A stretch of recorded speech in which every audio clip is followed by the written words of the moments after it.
base was RAF Castle Bromwich.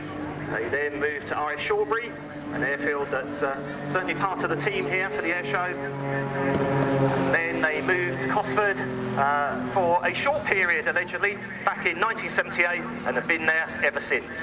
One of 15 University Air Squadrons around the country. Of course, there's no obligation if you become a member of a UAS to then join the Royal Air Force, but many do exactly that, and there's a very wide range of experience inherent in the crews of these aircraft, because both of them have got an instructor and a student from UBAS on board for their display today. Leading is the officer commanding of the squadron, Squadron Leader Craig Finch. He's a former Royal Navy anti-submarine seeking helicopter pilot and instructor, transferred over to the RAF in 2003 to fly the Puma, and in 2009 he had the honour of being the principal instructor for Prince William when he was undertaking his rotary wing training. He switched to the fixed wing world in 2017 and joined the squadron earlier this year. And with Craig today in the aircraft The Tucano, now at the end of its service, has served 30 years with the #1 flying training school, the oldest military flying school in the world. As it finishes its final year of service, the Texan T-1 aircraft is working up to replace the Tucano as part of the new UK military flying training system and will fly out of RAF Valley in North Wales.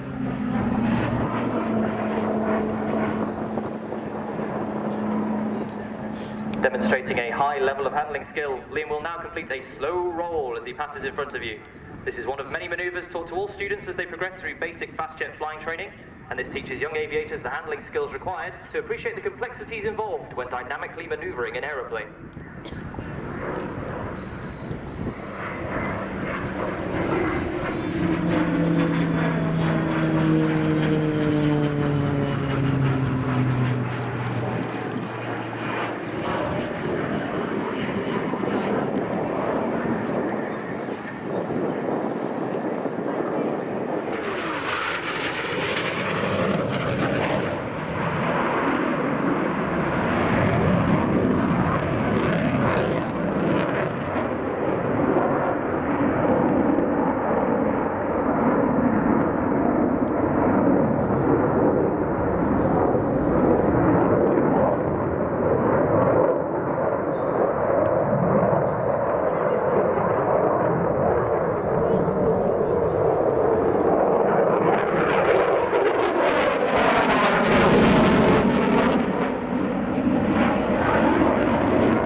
So just as we recover the Mustang, just an update on what you can expect in the air over the next hour.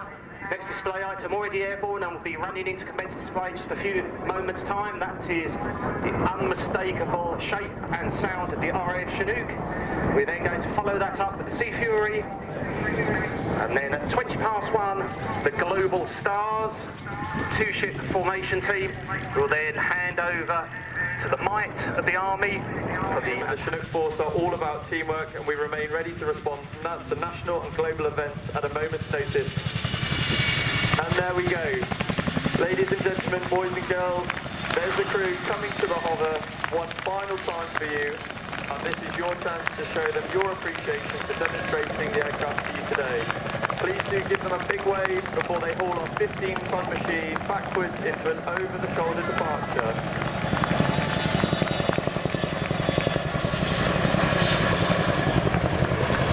And with that, I must also say my goodbyes. It has been an absolute pleasure to display for you here at RAF Cosford today, and our sincere thanks must go out to the event organisers, Flying Control Committee, and of course all of you for coming out to watch the display. If you'd like to know more about the team or RAF Odium, then please do follow our social media outlets under Chinook Display Team on Facebook, Twitter and Instagram. And we'd love to welcome you to our stand where you can come and meet the display crew and engineers later this afternoon. From all of us at 18th Squadron.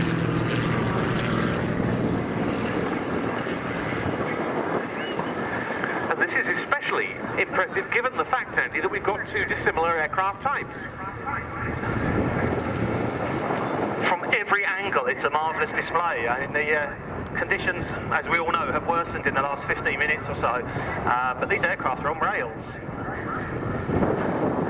Tom says his role is very simple. He just puts the aircraft where he wants to put it and flies as smoothly as he can. It's up to Chris to do all the work.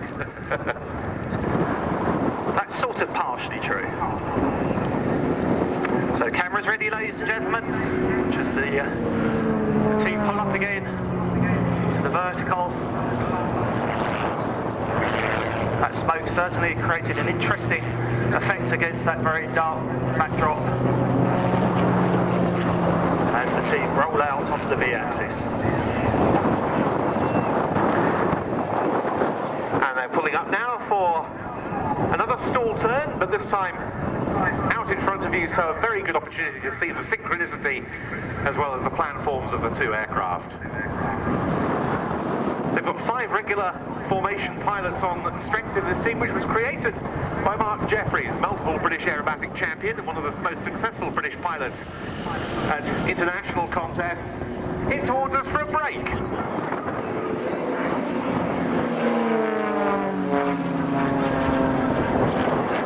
We'd like to thank you, we'd like to ask you to put your hands together and show thanks for our partners at Event Horizon for providing today's fantastic pyrotechnic effects.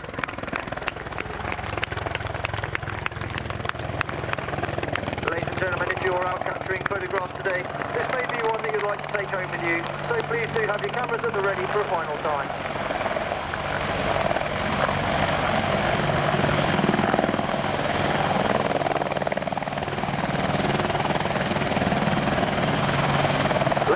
The British Army Apache attack helicopter.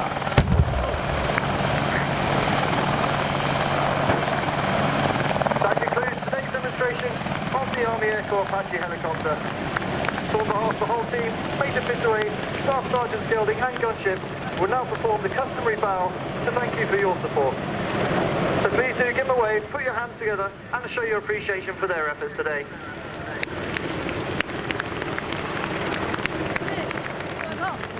Ladies and gentlemen, your 2019 Attack Helicopter Display Team.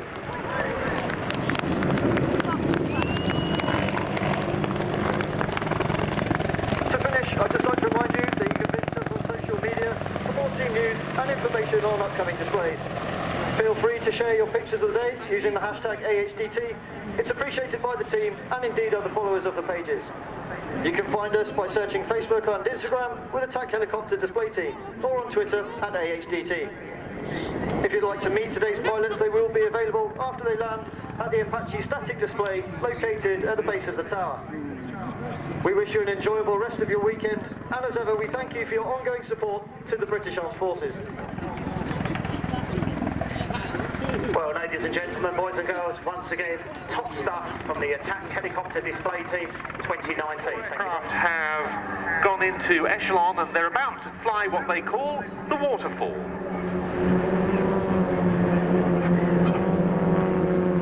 And so the call will soon come. Baby Blue 1. Braking, braking, go. 2, braking, braking, go. Followed by 3 and 4.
rapide, quite apart.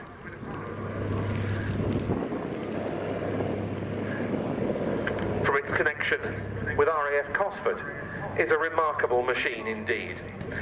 In 1943, it was put on the civil register and transferred to an organisation called the Associated Airways Joint Committee. It went to the Northern Division of Scottish Airways that used it during wartime in these very colours for scheduled services and ambulance flights.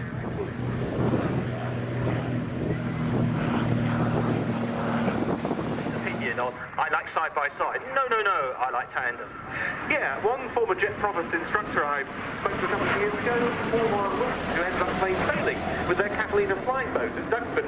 He said he liked side-by-side, and he very much liked the jet provost. Some people say it was rather underpowered, but he said the performance was fine, and he commented that he really liked side-by-side because you can see what the student's doing, whether they're comfortable, whether they're about to be sick, whether it's becoming too much for them. And of course we flip-flopped, haven't we, over the years? Absolutely. I guess the bottom line is most of the, well, certainly in RAF terms, since the sort of 60s, fast jets have been tandem if they've been two-seaters. We have had side-by-side, and of course other air forces do, but not so much in the Royal Air Force. Indeed, it's interesting to reflect, isn't it, that we've now got the Grob Prefect, which is side-by-side, and then the progression will be onto the tandem Texan. Yeah. That Mark 1 jet provost that's in the static shows that very stalky undercarriage. One of the slight problems with, they were still using quite a lot of grass airfields, particularly as relief landing grounds at the times, and it could give a few problems with the quite flimsy looking undercarriage in terms of breakages. So they went then on the Mark 3, which we're going to be seeing shortly, for a more conventional, much shorter arrangement. And indeed, it was only a short production run for the Mark 1, just 12 airframes. Put your hands together for the 2019.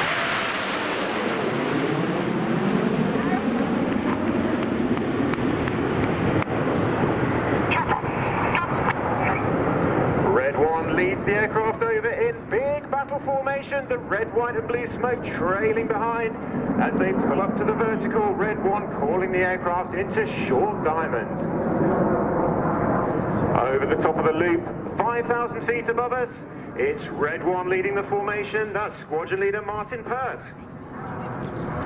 Martin is a former Harrier and Typhoon pilot. He's previously instructed on the Hawk and is in his second year as Red 1.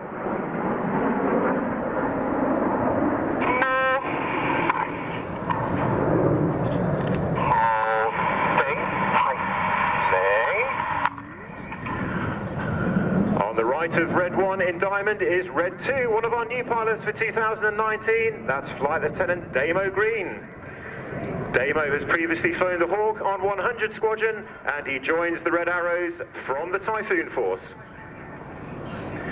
Now celebrating the first of those 50th anniversaries, Red 1 brings the formation in from the right-hand side in Apollo formation.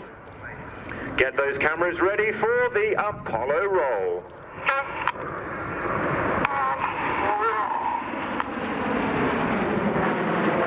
Upside down at 3,000 feet above us, Red 1 rolls the iconic Apollo shape.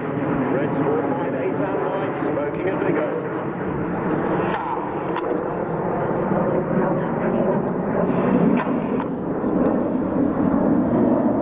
Red 1 speaks to the other pilots with a very metronomic cadence on the radio. They're reacting to his voice rather than to the movement of his aircraft, which is ensured very straight lines and symmetrical formation shapes in the maneuvers.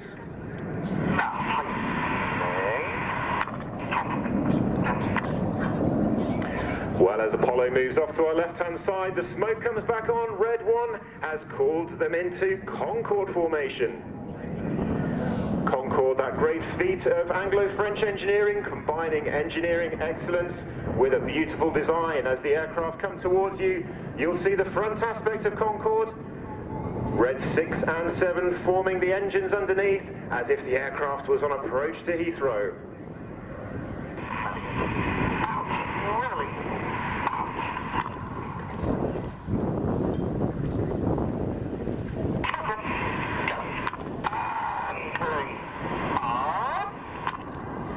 And pulling up calls Red 1 as the Concorde shape pulls pulls to the vertical. As the aircraft climb, they're about to transition into the next formation shape over the top of the loop. It's time for Cygnet. On the right wing of Concorde was another new pilot for 2019, Red 4 Flight Lieutenant Gregor Ogston. Gregor has previously flown the Typhoon, and he came to the Red Arrows having instructed on the Hawk T2 at RAF Valley.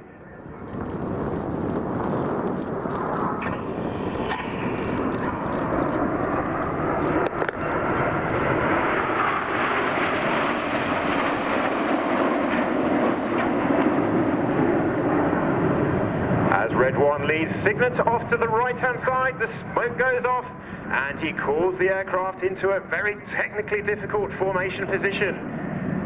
Now flying with 6 aircraft, all in line abreast, Red 6 and 7 tucking in behind. It's time for Phoenix.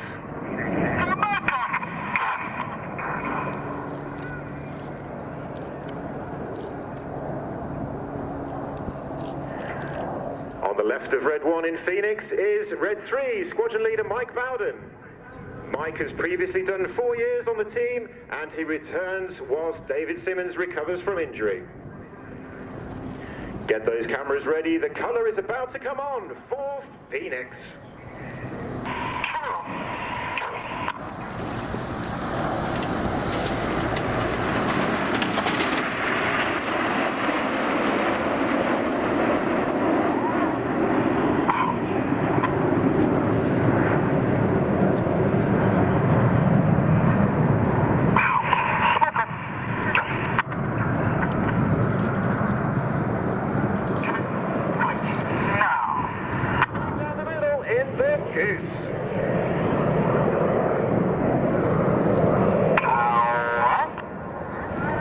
Red 9 for this year is Flight Lieutenant Dan Lowes. Dan is a former Typhoon pilot and weapons instructor. He'd like to say hello to his mum and dad, to John and Hillary, to Pete and Sal, and especially to Samara.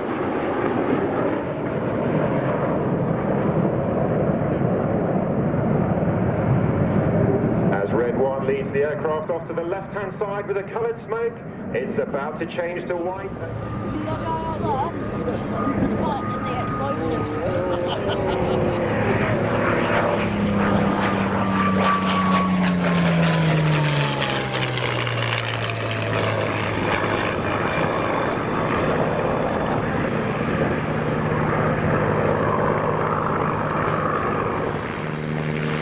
Completing the sequence by Captain Stein Solomons and Jo Jacobs with the Belgian air component A109.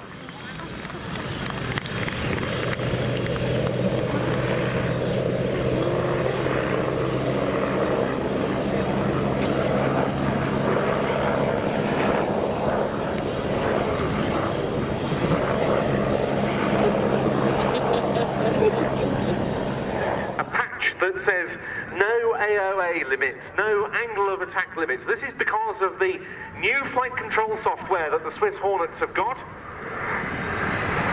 We'll see that demonstrated beautifully during this display, but for now a dirty pass. Undercarriage configuration.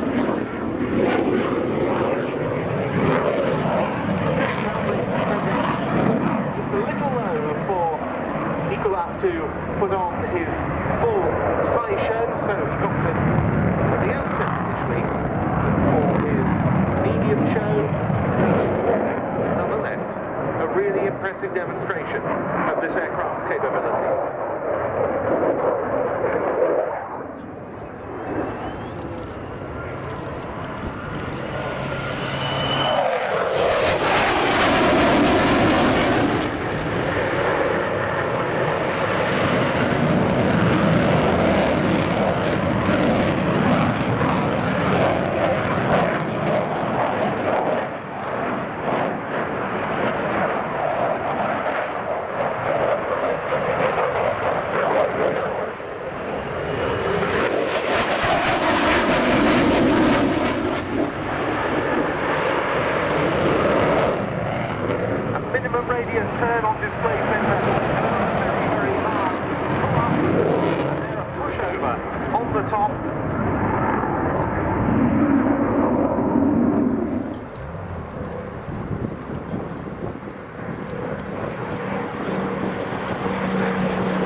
pilots Michal and Alesh joining up once again to our right as they come towards the end of their sequence, both of them from the 212th Tactical Squadron stationed at Chaslav.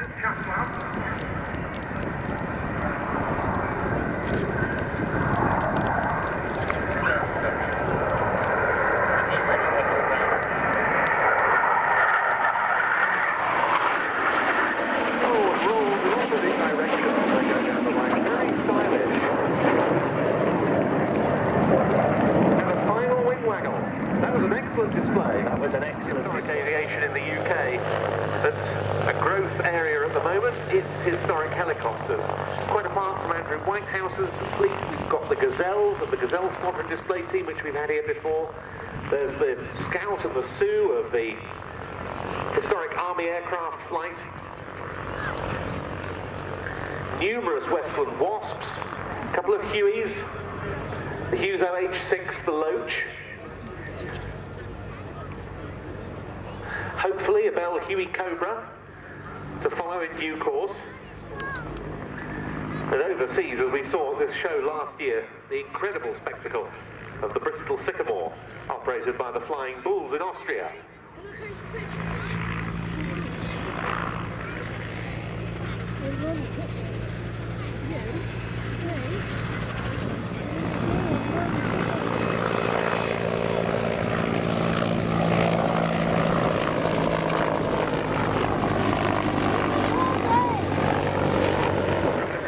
This time with the undercarriage down.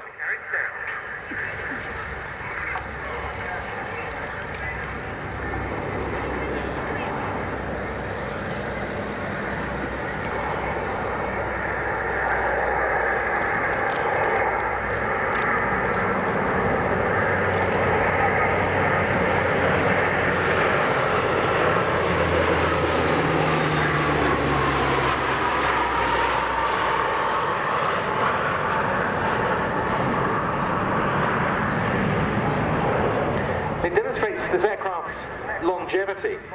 It went into US Navy service in 1962, and one of its first operational roles was upholding the American naval blockade off Cuba.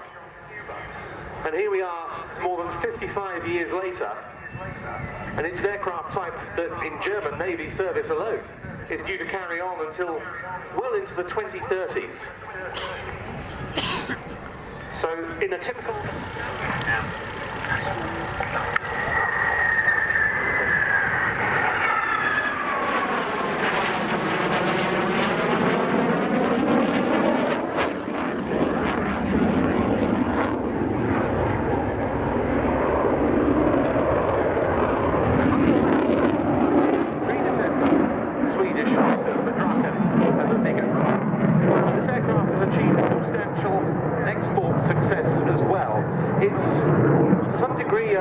lower cost alternative to aircraft of its generation like the Rafale and the Typhoon. And this aircraft differs in that it has only a single engine rather than two.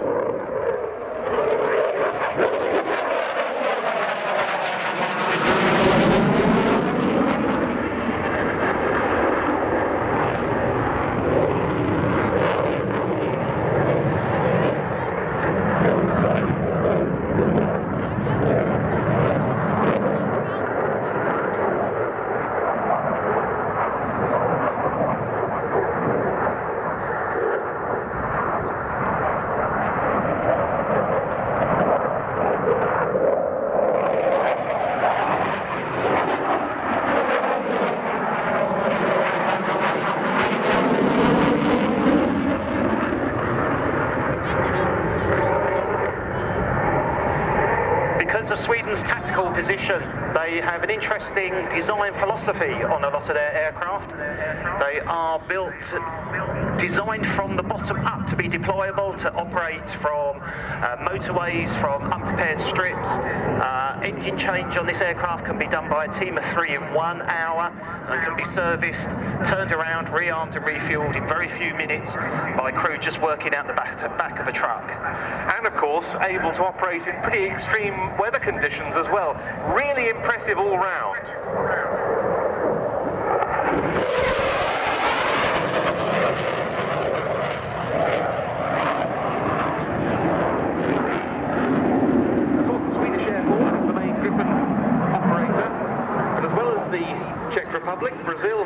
South Africa and Thailand also fly the aircraft.